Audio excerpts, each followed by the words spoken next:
Benedict Arnold only turned coat after having been passed up for promotion many times. Benedict Arnold initially had no plans to change sides and join the British, until circumstances forced him to reconsider his belief in the Revolution. Despite his many victories and, by all accounts, inspiring courage, Arnold found himself being passed up for promotion on multiple occasions. Arnold was known for his lavish lifestyle and had married the daughter of a loyalist sympathizer, and he felt this was causing him to be overlooked for political reasons. When he was brought up on charges related to his lifestyle and mildly reprimanded, this was the last straw for Arnold. He took 2 bullets for the Revolution. Benedict Arnold didn't just command others to die for the Revolution.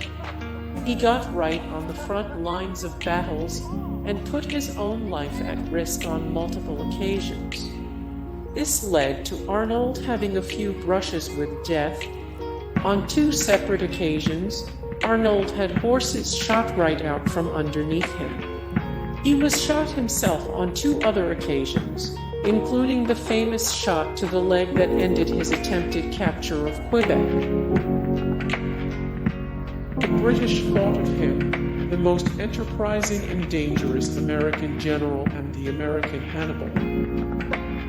The impact that Benedict Arnold had on the American Revolution can best be measured in the opinions the British held about him before he turned coat and joined their side.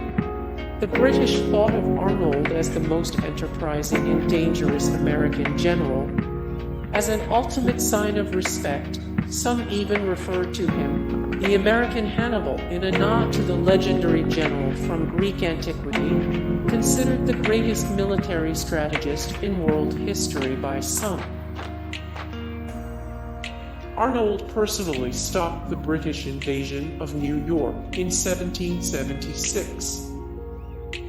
In October of 1776, Arnold embarked on another daring mission, taking a small fleet to Lake Champlain, which had fallen to British control once again, and attempted to stop the planned British invasion of New York. The Americans were overwhelmed, but Arnold's dogged determination delayed the British long enough that their invasion had to be postponed until after winter. Arnold's decision to burn his own ships ensured that they couldn't fall into British hands. This delayed invasion proved to be a major turning point in the American Revolution. Arnold almost captured Quebec from the British in a daring endeavor. Newly established as a legitimate revolutionary hero, Benedict Arnold caught the eye of General George Washington, who tasked Arnold with a mission to capture Quebec from the British. Unfortunately, this mission came on the cusp of the winter of 1775-76, which made for a lengthy and difficult expedition to the north. Arnold and his troops managed to reach Quebec City by New Year's Eve, but their initial strike failed, in part due to extreme weather conditions. Arnold could only be convinced to abandon the attack when he was shot in the leg. Arnold followed up Ticonderoga with a major naval victory. Benedict Arnold was not one to rest on his laurels. While Ethan Allen and the Green Mountain Boys were celebrating their victory at Ticonderoga with confiscated liquor, Arnold moved on to another location on Lake Champlain, the port of St. John. With his swift movement, Arnold and a small group captured St. John and several British vessels, a victory that granted the Americans complete control of Lake Champlain and gave them a true naval presence on the mainland. It was an important tactical win for the Americans, and it was all thanks to Arnold's drive and initiative. He was a veritable revolutionary hero who helped capture Fort Ticonderoga. One of Arnold's greatest victories in the Revolutionary War was also his earliest.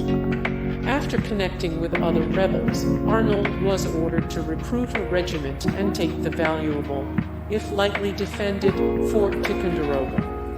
He quickly gained co-leadership of Vermont's Green Mountain Boys and led them to an impressive showing as they took the fort with no loss of life.